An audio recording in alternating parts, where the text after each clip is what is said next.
और ये मेरी आज की धारणा नहीं है जी, ये युगों युगों से चली आ रही है।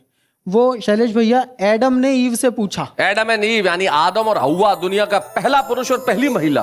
उसने पूछा कि डार्लिंग क्या तुम मुझे प्यार करती हो? ईव ने कहा नहीं। बोला तो मुझसे ब्याह क्यों किया था? बोली मेरे पास चॉइस कहाँ थी।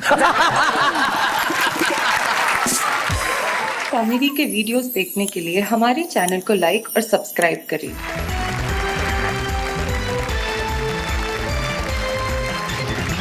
आहा, क्या दृश्य है। ऐसा नहीं लग रहा जैसे कोई लड़का लड़की देखने किसी के घर गया हो।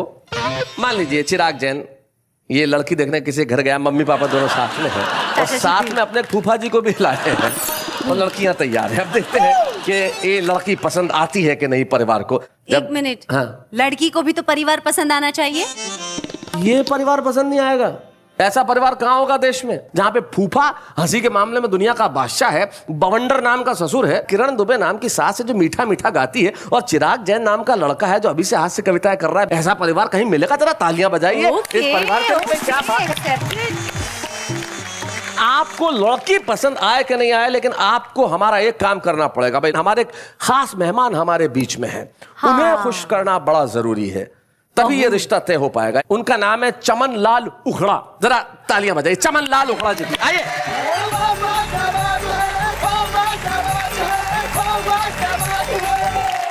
उखड़ा जी नमस्कार। ये चमन लाल उखड़ा साहब हैं।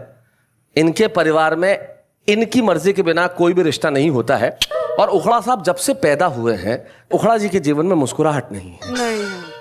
उखड़ा जी हमेशा पके हुए रहते हैं कि मुझे कई बार लगता है कि ये पैदा नहीं हुए थे, आम के पेड़ से पक के टपक गए थे।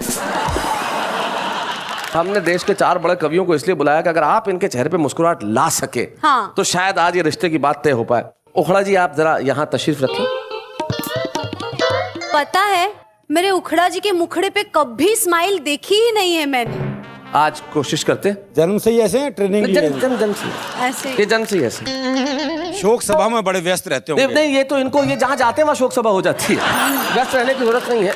तो आइए, आप में से कौन सबसे पहले ट्राई करना चाहता है? मुझे लगता है महिलाएं बड़े सौम्य ढंग से ट्राई करती हैं। तो किरण दुबे जी, अगर आप आके हमारे देश की जनता को और चमन लाल उखड़ा को हंसाए तो इससे बेहतर क्या होगा भाई।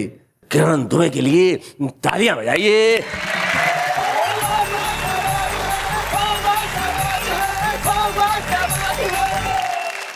तेरी आँखों के सिवा दुनिया में रखा क्या है? क्या बात है फूफा जी। तेरी आँखों के सिवा दुनिया में रखा क्या है? एक मिनट किरण जी, ये आपका लिखा हुआ है? नहीं, ये चिराग फिल्म का गाना है। तो फिर आप क्यों गा रही है? मैं तो इनकी आंखें देख के गाना शुरू कर दिया। वैसे ये गाना जो है ना ये नकली है। अच्छा, आज के जमाने में असली गाना क्या है वो मैं आपको सुनाइए। चलिए। एक कुर्सी के सिवा नेता में रखा क्या है? क्या बात है भाई, वाह वाह वाह। एक कुर्सी के सिवा नेता में रखा क्या है? माला वोटों की जमे कर्मों से अब ना डरे। इसका जीना इसका मरना सभी कुर्सी के तले। एक कुर्सी के सिवा नेता में रखा क्या है? क्या बात है किरण जी, वाह वाह। आपस के झगड़ों से मिलती नहीं इनको फुर्सत कहाँ। कुर्सी कहीं छिन्ना जाए लगी इनको चिंता यहाँ। एक दूजे से लड़ी कुर्सी के पीछे पड़े। इनका जीना इनका मरना सभी कुर्सी के तले। एक कुर्सी के सिवा नेता में रखा क्या क्या बात है किरण जी, वाह वाह।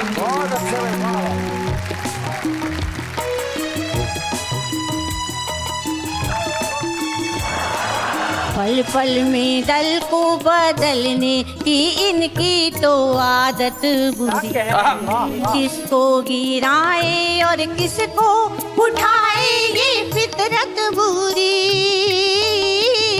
क्या बात, एक दूजे से मिले, मिलके दल दल में गिरे, इनका जीना इनका मरना सभी कुर्सी के तले, एक कुर्सी के सिवा नेता में रखा क्या है। क्या बात है,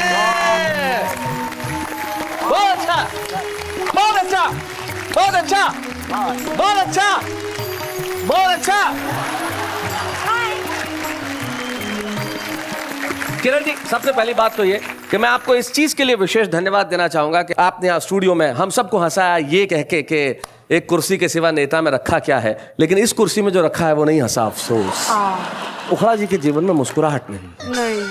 लेकिन हमारे पास एक बवंडर है जो इंदौर से आया है, और ये हास्य का बवंडर हम बुलाते हैं माइक पे, सुरेश बवंडर। स्वागत है।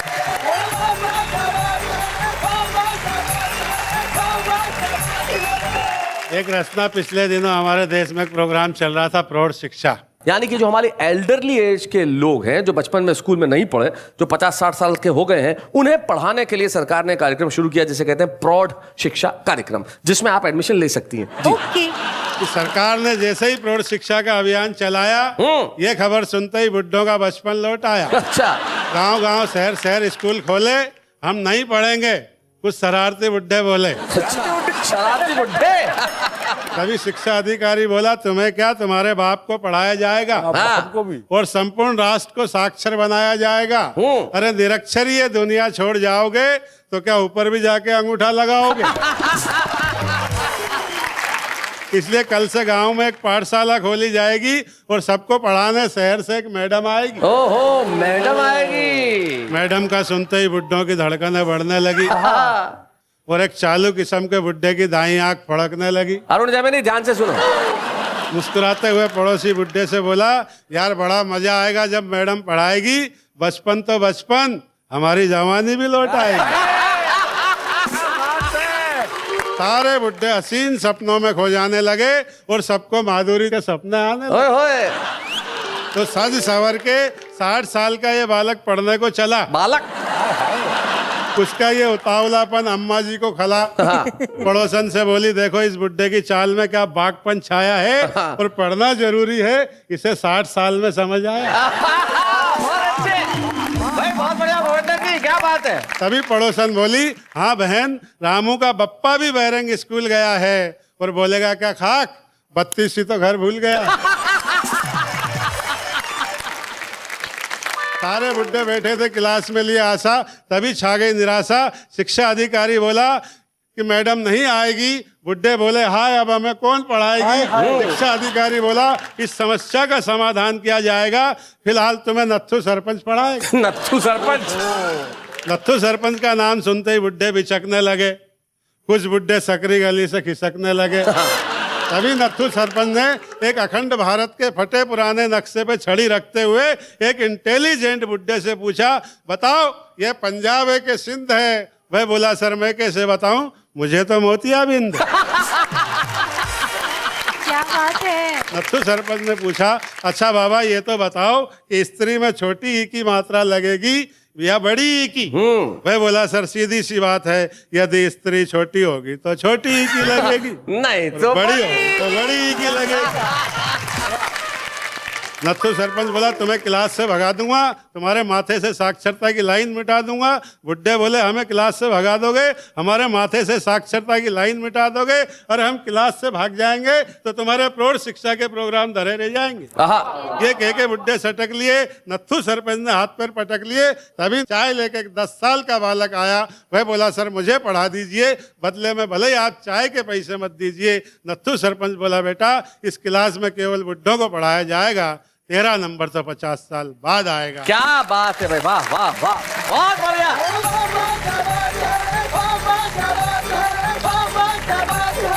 क्या बात है सुरेश बवंडर साहब, आपने बहुत बहुत बढ़िया रचना पढ़ी। लेकिन आपकी इस खूबसूरत कविता के बाद भी देश हंसा, जनता हंसी, लेकिन अफसोस।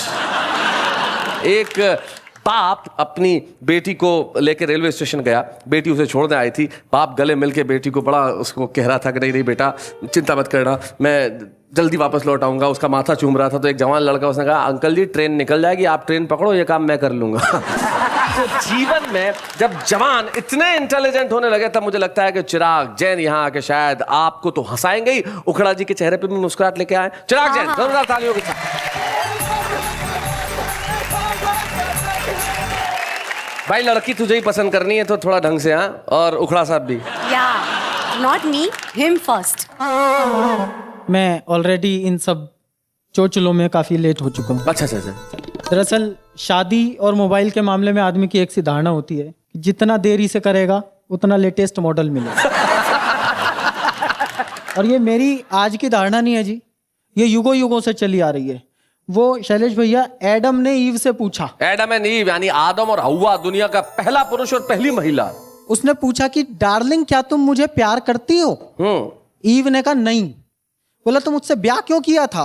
बोली मेरे पास चॉइस कहाँ थी।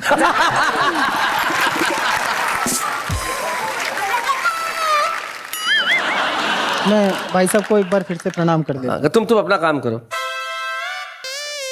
वो दरअसल क्या है जी, मेरे को तो आज ये इनके जो हेयर स्टाइल वगैरह भी है नरभक्षी से लग रहे हैं। नरभक्षियों में भी स्थिति ऐसी है जी, नरभक्षी जो आदमी खा जाते हैं वो, ये आज कभी खाने बैठे हैं।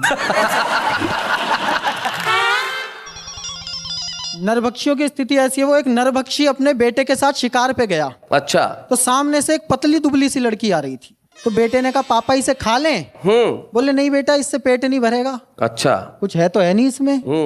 बेटा बेचारा चुप हो गया। थोड़ी आगे गया, एक बहुत ही मोटी आ रही थी, उन्होंने कहा पापा इसे खा लें? बोले इतना खाएगा कोलेस्ट्रॉल बढ़ जाएगा, डॉक्टर के पास जाना पड़ेगा। अच्छा।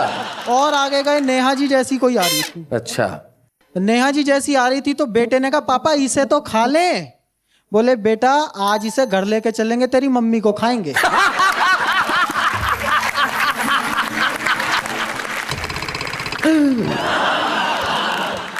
वो एक और बात याद आ गई जी नरभक्षी पे, मुझे मैं हाथ की हाथ बता देना चाहता हूँ जी।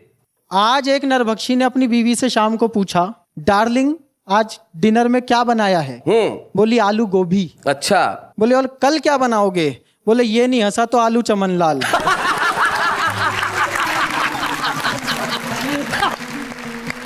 अच्छा, ये स्थिति केवल पुरुषों के साथ नहीं है, महिलाओं के साथ भी बराबर की स्थिति है। वो मुझे याद है एक आदमी की लॉटरी निकल गई, उसने अपनी बीवी को फोन किया खुश होके। अच्छा। बोला जानू क्या तुम मेरे साथ पेरिस चलना पसंद करोगी? बोली वो तो ठीक है जानू, लेकिन मैं अपने पति को क्या बताऊंगी?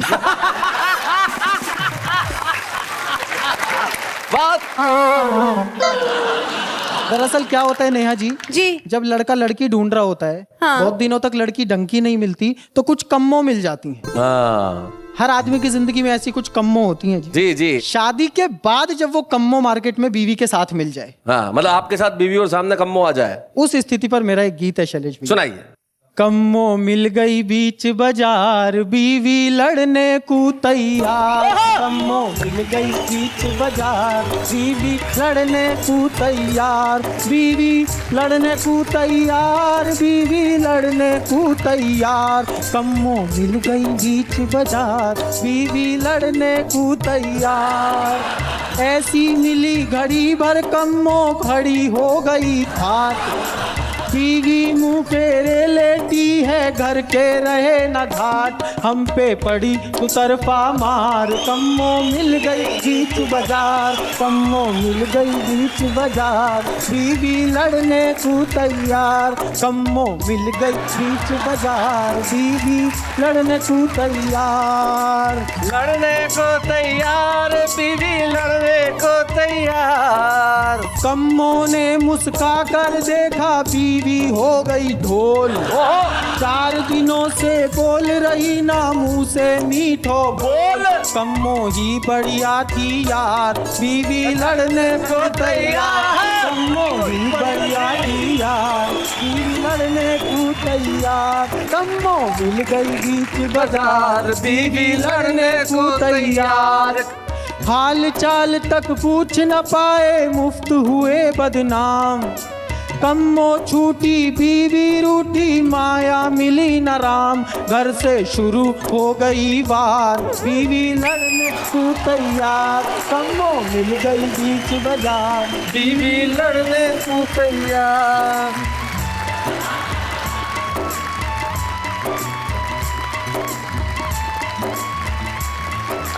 क्या बात है।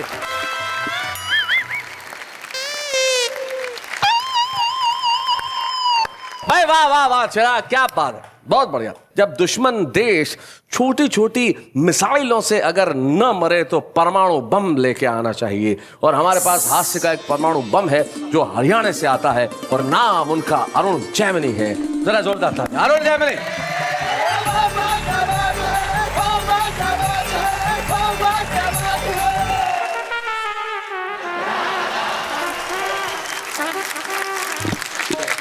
ये क्या किया आपने?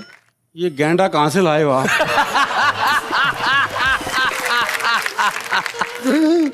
नहीं तो कभी एक कवित्री को खा चुका है।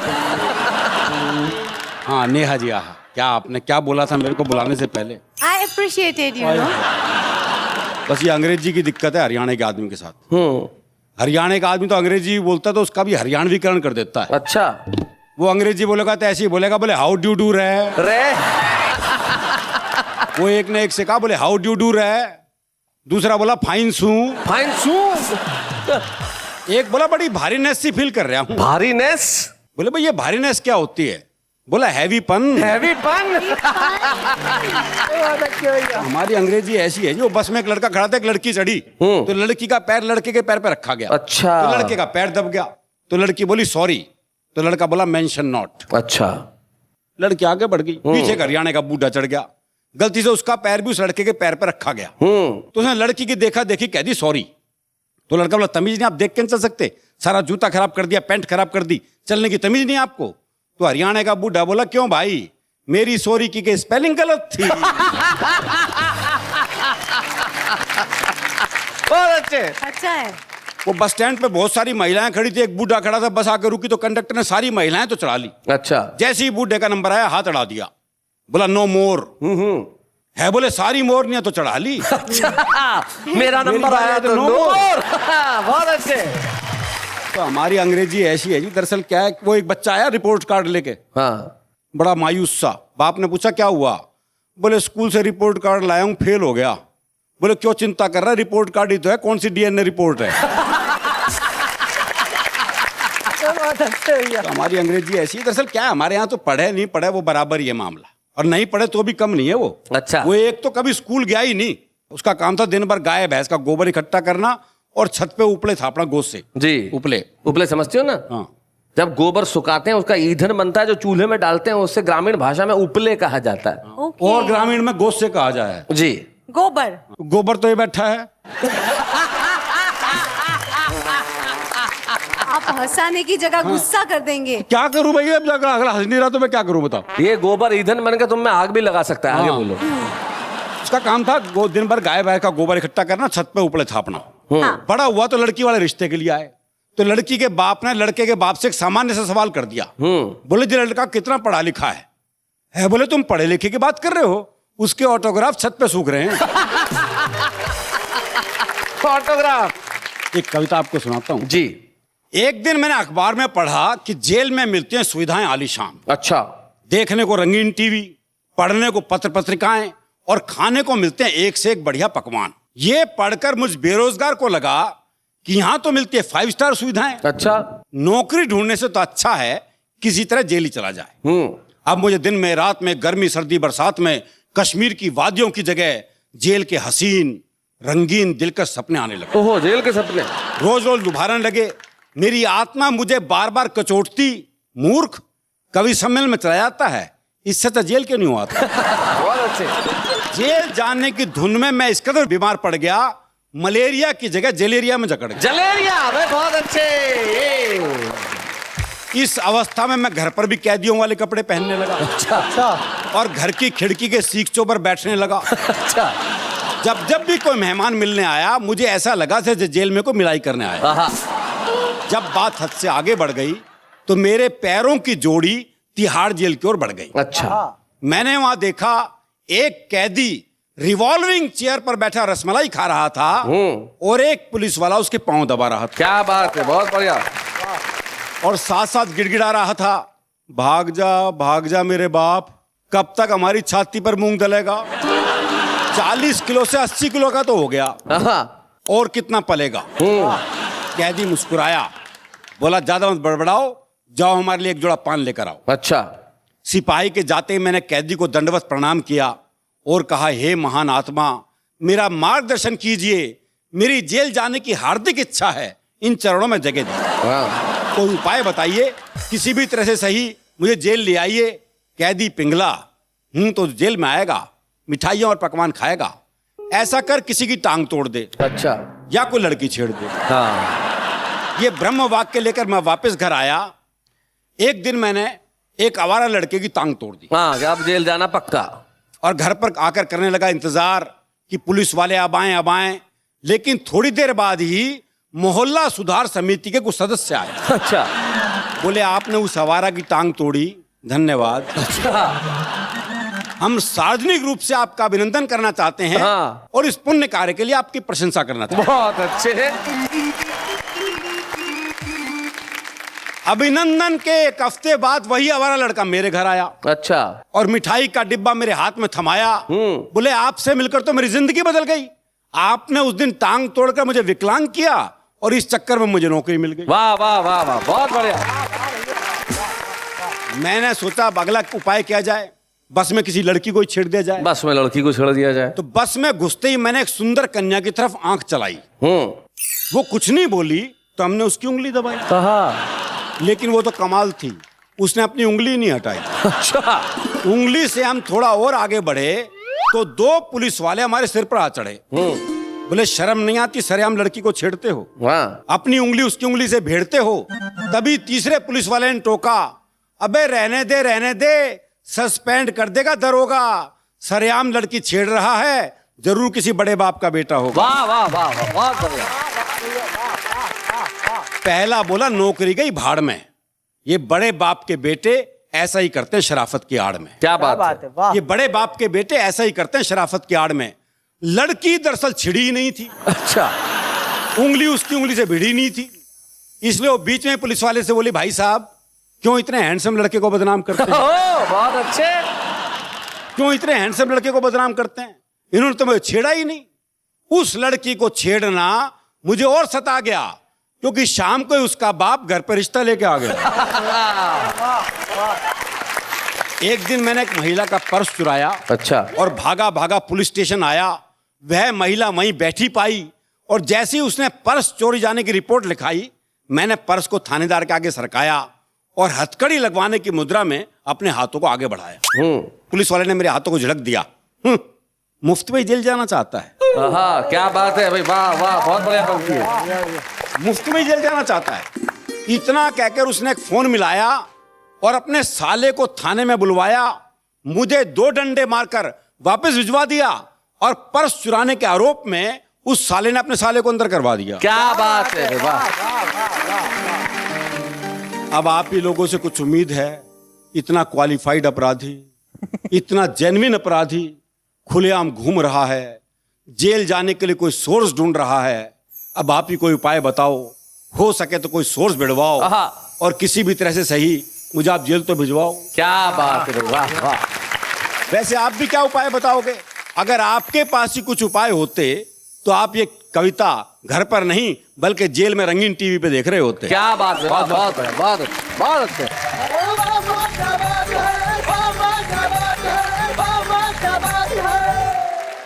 जेल का हाल ऐसा ही होता है।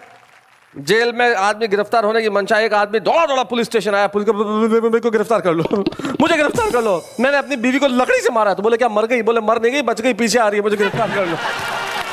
तो आदमी अगर गिरफ्तार होना चाहे तो भी नहीं हो पाता। लेकिन क्या कविता सुनाई आपने, सारा देश हंसा और सारी जनता हंसी, लेकिन चमन लाल उखड़ा नहीं हंसा। अरुण जी, अर्ज किया है आपने की इतनी अच्छी शायरी, हंसी इसकी मायरी, अंकल बोले हाय हाय री। हंसा, अबे हंसा, अबे हंसा, अबे हंसा, अरे बधाई हो, अरे बधाई हो, बधाई हो, हंसा, अरे हंस गया, हंस गया। आइए, क्या बात है, क्या बात है। माफ कीजिएगा कि हमने आपको कहाँ फंसा दिया। देश के बड़े बड़े दिग्गज जो न कर सके, 2 कौड़ी की शायरी ने आपको हंसा दिया।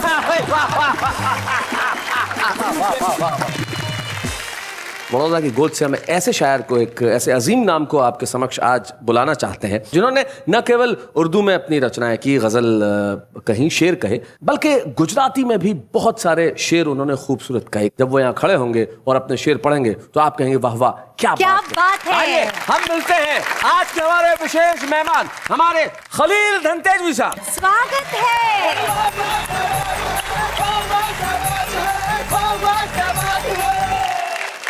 चार हल्की फुल्की चार बनती है कि जी अता हो। हर घड़ी हर पल नया अंदाज दिखलाती अदा, हर घड़ी हर पल नया अंदाज दिखलाती अदा, गुनगुनाती मुस्कुराती झूमती गाती अदा। और इस अदा पर हम खलील अब कैसे पहचाने उन्हें, चाल में पंजाबियत बातों में गुजराती अदा। क्या बात है। चार मिसरे और सुनिए जी इरशाद। चोट पर चोट सही, मुंह से कुछ कहा ही नहीं। वाह। चोट पर चोट सही, मुंह से कुछ कहा ही नहीं, हाँ मगर ये न समझना कि दिल दुखा ही नहीं। क्या बात है, बहुत अच्छा। चोट पर चोट सही, जो हुआ वो किसी अखबार में छपा ही नहीं, और जो छप गया ऐसा तो कुछ हुआ ही नहीं। क्या बात है बेटा, बहुत बढ़िया खलील साहब, क्या बात है। क्या कह रहे थे? कभी हंसा के गया और कभी रुला के गया, गरज के वो मुझे हर तरह आजमा के गया। वाह। कभी हंसा के गया, फिर कभी रुला के गया, गरज के वो मुझे हर तरह आजमा के गया। मैं अपने मुंह से बड़ी बात तो नहीं करता, यहाँ का जिले इलाही भी घर पे आके गया। क्या बात है। मैं अपने मुंह से बड़ी बात तो नहीं करता। और गजब तो ये कि उजालों की सल्तनत वाला, गजब तो ये कि उजालों की सल्तनत वाला, उजालों की सल्तनत वाला मेरे चिराग से अपना दिया जला के गया। क्या बात, बहुत बढ़िया, बहुत अच्छे। गजल के चंद शेर देखे, एक ने बोला जोर से बोलो, दूजा बोला धीरे बोल। अच्छा। एक ने बोला जोर से बोलो, दूजा बोला धीरे बोल, फिर मुझको समझाने आया पूरा टोला धीरे बोल। रात का सन्नाटा कहता है परी उतरने वाली है। वाह। रात का सन्नाटा कहता है परी उतरने वाली है, हो सकता है यहीं पे उतरे उड़न खटोला धीरे बोल। हो सकता है यहीं पे उतरे, हो सकता है यहीं पे उतरे उड़न खटोला धीरे बोल। और आंधी भी कुछ दूर हवा का भेष बदल कर बैठी है। आंधी भी कुछ दूर हवा का भेष बदल कर बैठी है। तू क्या जाने किसने पहना किसका चोला धीरे बोल। तू क्या जाने किसने पहना किसका चोला धीरे बोल। और देख हवा का झोंका है या सचमुच कोई आया है। देख हवा का झोंका है या सचमुच कोई आया है। देख किसी ने दरवाजे का जिस्म टटोला दिया। क्या बात है। दरवाजे का जिस्म टटोला धीरे बोल। और धीरे से कहता हूँ धीरे बोल मगर सुनता ही नहीं। अच्छा। धीरे से कहता हूँ धीरे बोल मगर सुनता ही नहीं। आखिर मैं भी चिल्लाया और जोर से बोला धीरे बोल। क्या बात है, बहुत बढ़िया शेर है। और एक गजल के कहना के क्या हुआ अगर जागने की ठान ली और सो गए। क्या हुआ अगर जागने की ठान ली और सो गए। नींद अपनी थी उसे पहचान ली और सो गए। और घर का दरवाजा खुला था सो खुला ही रह गया। हमने बेफिक्री की चादर तान ली और सो गए। क्या बात है। कितनी अच्छी रत जगह की रात आई थी मगर। कितनी अच्छी रत जगह की रात आई थी मगर हमने तन्हाई की नीयत जान ली और सो गए। हाय हाय क्या बात है। कितनी अच्छी रत जगह और सो गए। और एक दो बोसे हवा में बेचकर उनकी तरफ, एक दो बोसे हवा में बेचकर उनकी तरफ उनसे हमने हल्की सी मुस्कान ली और सो गए। हाय हाय क्या बात है। वाह वाह वाह वाह। और रात जागोगे तो दिन में टूट जाओगे खलील। रात जागोगे तो दिन में टूट जाओगे खलील। रात जागोगे तो दिन में टूट जाओगे खलील। बात सच्ची थी सो हमने मान ली और सो गए। हाय हाय क्या बात है। अब सो गए और चंद से जी उसका क्या। दिल तो आखिर दिल ही ठहरा कहीं भी भटके उसका क्या। दिल तो आखिर दिल ही ठहरा। दिल तो आखिर दिल ही ठहरा कहीं भी भटके उसका क्या। उसका क्या। और शहर में मेरी बदनामी के होंगे चर्चे उसका क्या। उसका क्या। हाय क्या बात है। और तुमने तो रो रो के दुपट्टे पानी पानी कर डाले। हाय हाय तुमने तो रो रो के दुपट्टे पानी पानी कर डाले। और हम भी दिल को थाम के रोए चुपके उसका क्या। क्या बात है। सुबह की सारी किरणें उसने अपने नाम पे लिखवा ली। अच्छा। सुबह की सारी किरणें उसने अपने नाम पे लिखवा ली। हम भी सारी रात गए तक जागते बैठे उसका क्या। और तूने जिनके नाम बताए वो तो खैर ऐसे ही थे। तूने जिनके नाम बताए वो तो खैर ऐसे ही थे। कुछ लोगों ने तेरे हाथ में पत्थर देखे उसका क्या। और सबको हमारा रहन सहन और खाना पीना दिखता है। सबको हमारा रहन सहन और खाना पीना दिखता है। सबको हमारा रहन सहन और खाना पीना दिखता है। अरे हमने अपने कच्चे पक्के सपने बेचे उसका क्या। भाई वाह वाह बहुत बढ़िया। क्या शेर है भाई। वाह वाह। खलील साहब आपकी उर्दू हिंदी पे पकड़ है। आप गुजरात के गौरववान और गुणवान शायर है। તમારો ખૂબ ખૂબ આભાર અહીંયા આવવા માટે। તમે કાઈ ગુજરાતીમાં બે શબ્દો કહો તો અમારી જનતા ખૂબ પ્રસન્ન થશે। हाँ एक मतला और दो तीन शेर सुना देंगे तो क्या बात है। તમારા ઘરના દીવા રાતે રસ્તામાં હતા કે શું। अच्छा। તમારા ઘરના દીવા રાતે રસ્તામાં હતા કે શું। પવન ફંટાઈ જશે એ ભરોસામાં હતા કે શું। आहा क्या बात है।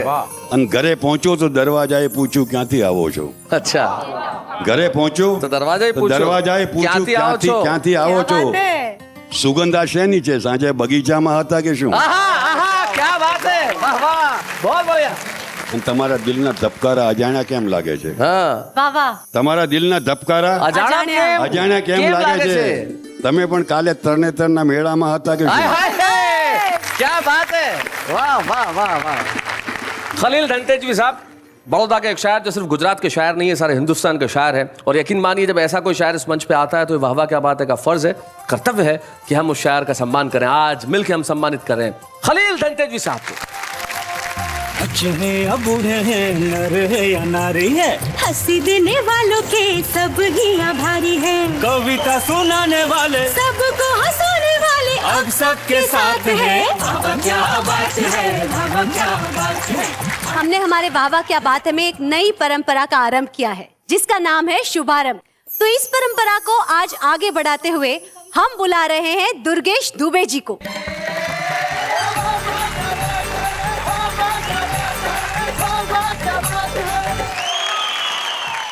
दुर्गेश जी जब मैंने आपका नाम लिया तो मेरे साथ सबको लगा होगा कि कोई बड़े बुजुर्ग इंसान आ रहे हैं। पर इतनी छोटी उम्र में आपका इतना बड़ा शुभारंभ क्या बात है। आपका बहुत बहुत शुक्रिया नेहा जी। एक बहुत छोटा सा गीत रखता हूँ आप सभी का आशीर्वाद चाहता हूँ कि दीवाना बना मैं दीवाना दीवाना बना मैं दीवाना वो पहली नजर में नजर का मिलाना वो पहली नजर में नजर का मिलाना तेरा मुस्कुरा के वो पल के झुकाना मेरे पूछने पर तेरा कुछ न कहना मेरे पूछने पर तेरा कुछ न कहना मुझे भाग गया तेरा खामोश रहना मुझे भाग गया तेरा खामोश रहना मेरे मन में चाहते के सपने सजाना, मेरी नजरों से तेरा खुद को छिपाना, होठों से दुपट्टा दबाना, दीवाना बना मैं दीवाना बना मैं दीवाना बना मैं दीवाना।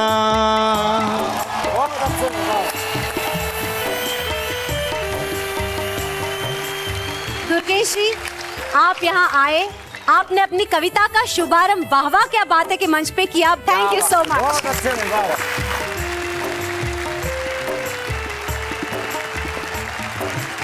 तो यकीन मानिए, मेरा ख्याल से वाराणसी के रहने वाले दुर्गेश दुबे जो इस वक्त यहाँ आके कविता पढ़ के गए, उनके मन में जितनी खुशी होगी उससे बयान नहीं किया जा सकता। दुनिया में कुछ चीजें ऐसी होती है जिनकी गिनती हो नहीं सकती, और कुछ चीजें ऐसी होती है जिनकी गिनती की नहीं जानी चाहिए। वाह वाह क्या बात है, मैं आपके घरों में कितने ठहाके लगते हैं, इसकी गिनती मत करिए, हंसते रहिए। हमने कसम खा रखी है कि आपके घरों में समस्याओं को आने नहीं देंगे, चिंताओं को घुसने नहीं देंगे, आपके दरवाजों पे टेंशन कभी दस्तक नहीं देगा, क्योंकि जब तक हम हैं आपकी हंसी में बहुत दम है, और हम सब मिलके चाहे दिन हो या रात हो कहते रहेंगे वाह वाह क्या बात है।